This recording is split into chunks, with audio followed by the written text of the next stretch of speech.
తండ్రి, ప్రతి తల్లి దేవుడు అనుగ్రహించిన మన బిడ్డలకు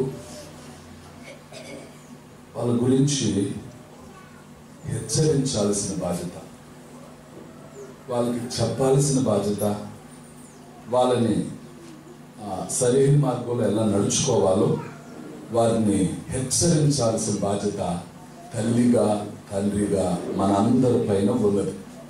అది మన బాధ్యత. మన తర్వాత మన పిల్లలు సుఖంగా ఉండాలి, సౌఖ్యంగా ఉండాలి, వారు ఆనందించాలి, వారు దేవుని కృపా కటాక్షములు పొందాలి. ఎవరి గురించి ఆలోచిస్తారు? తండ్రే తన పిల్లల గురించి ఆలోచిస్తాడు. పరమతండ్రిని దేవుడు మనకు తండ్రి కాబట్టే ఆయన ప్రజలమైన మానవులైన మన పట్ల ఆయన ఆలోచించాడు, మనలను ప్రేమించాడు, మన కొరకు తన కుమారుడైన క్రీస్తుని లోకానికి పంపించాడు.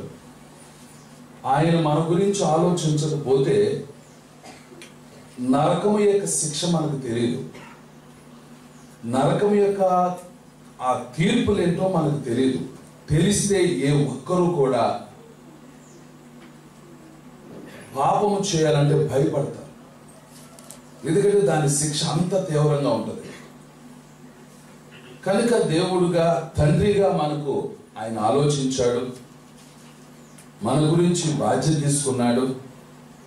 మనలను తన సొత్తుగా మార్చడం కోసం, తన రాజ్య వారసులుగా చేయడం కోసం తన ఏకైక కుమారుడైన క్రీస్తును మనకు అప్పగించబట్టే మనం ఈనాడు ఈ విధమైన స్వేచ్ఛ స్వాతంత్రముతో కలిసి ప్రభుని ఆరాధిస్తున్నామంటే ఆ దేవుడు మనకి ఇవ్వబడిన భాగ్యము అని గుర్తించాలి.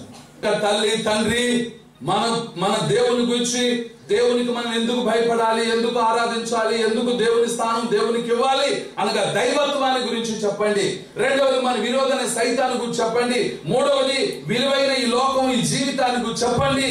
దేవుని రాజ్యం కొరకు సిద్ధపడండి. ప్రార్థన చేసుకుందాం. ప్రేమ కలిగిన మా ప్రభువా, దయగలిగిన తండ్రి, మీ అపారమైన ప్రేమకు కృపకు స్తోత్రాలు.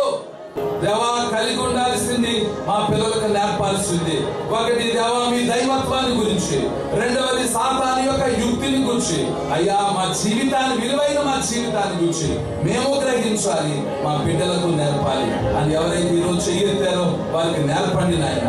వారిని దీవించు నాయన, వారిని ఆశీర్వదించు నాయన, వారికి అంటే కృపదయించు నాయన, వారి మీదకి నీ ఆత్మను పంపించు నాయన, వారి హృదయాలు తెరవండి, వారిని బలపరచండి. ఆ విలువైన వాటిని, శ్రేష్టమైన వాటిని నేర్చుకొని నేర్పించే సాక్షులుగా నిలబెట్టమని యేసు నామమున అడుగుచున్నాము తండ్రి. ఆమేన్.